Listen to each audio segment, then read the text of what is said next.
সাংস্কৃতিক কর্মী, আমি আগে একজন মডেল এবং অভিনেত্রী ছিলাম।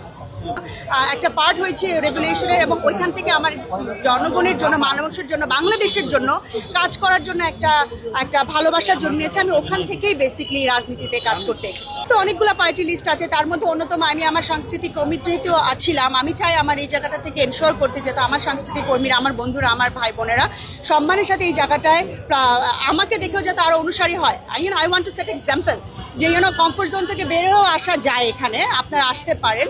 অ্যান্ড আমি চাই আমার এই সম্মানটা যেতে চাই সবাই যেন এই একই জায়গায় মানে সম্মানের সাথে সর্বক্ষেত্রে কাজ করতে পারে। অনেস্টলি স্পিকিং, আমি রাজপথে ওরকমভাবে তো 17 বছর ধরে ছিলাম না, প্রত্যক্ষভাবে ছিলাম না, পরোক্ষভাবে ছিলাম। বাট 1.5 বছরে জুলাই, অনেকে বলছে যে 5ই অগস্টের পরে দেখা গেছে। No, if you guys go to my Facebook profile, I am active before that, a long time back. এবং আমি তো রাস্তায় নেমেছি, গুলশানের বলেন, ফার্ম গেটে বলেন, মিডিয়াতে বলেন, সব জায়গায়।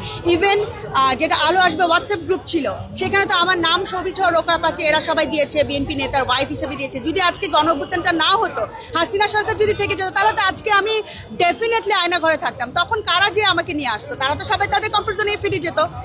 ইতি টানার প্রশ্নটা না, এখন আমি দেশের জন্য কাজ করতে এসেছি, আমি কোনো দলের জন্য পার্টিকুলারলি কাজ করতে আসেছি। হ্যাঁ, সো আমি যেহেতু দেশের জন্য কাজ করতে এসেছি, আমাকে যদি দল অ্যাকসেপ্ট করে, I will be more than happy. I will have a platform to work with the political party for the betterment of Bangladesh. আর যদি আমি না পাই, তাহলে আমি I will find out another way to work for Bangladesh people. Nothing যে এটা আমি I'll end up my career over here.